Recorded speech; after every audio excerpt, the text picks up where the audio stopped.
financeiro de 2011 da outras providências, com fulcro no parágrafo 5º do artigo 219 do Regimento Interno da Câmara de Vereadores de Catolândia, Bahia, a presidente da Câmara, no uso de suas atribuições legais, vai saber que a Câmara Municipal aprovou e ela promulga o seguinte decreto legislativo. Artigo 1º.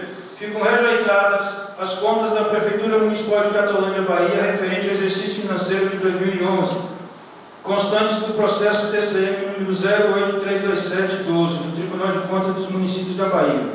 Artigo 2º. Este decreto legislativo entra em vigor na data de sua publicação, revogadas as disposições em contrário. Plenário Joaquim da Chagas Porto, 2 de setembro de 2013. Sulamita Neves de Souza, presidente da Câmara de Vereadores de Catolândia. Justificativo. O processo deixou bastante claro que existiam inúmeras irregularidades em relação à administração municipal de Catolândia no exercício do ano de 2011, conforme se depreende da leitura dos relatórios anexos e da análise da documentação. Tais irregularidades podem ser verificadas em todos os meses do ano de 2011, segundo informações contidas nas folhas 438 e seguintes do processo 8327/2012. No total, entre valores a serem devolvidos aos cofres públicos e multas, o ex-prefeito deverá desembolsar R$ 107.699,52, valor esse referente ao exercício de 2011.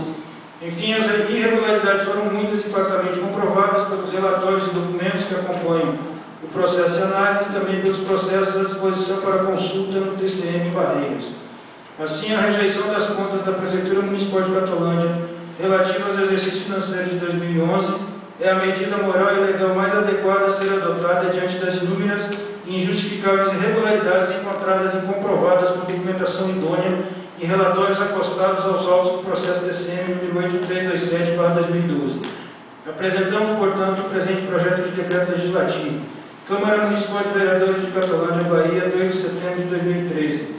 Comissão de Finanças, Orçamento e Fiscalização. Jurandir Antônio de Souza, Lucimar Pereira de Oliveira, Alonso Dantas Filho.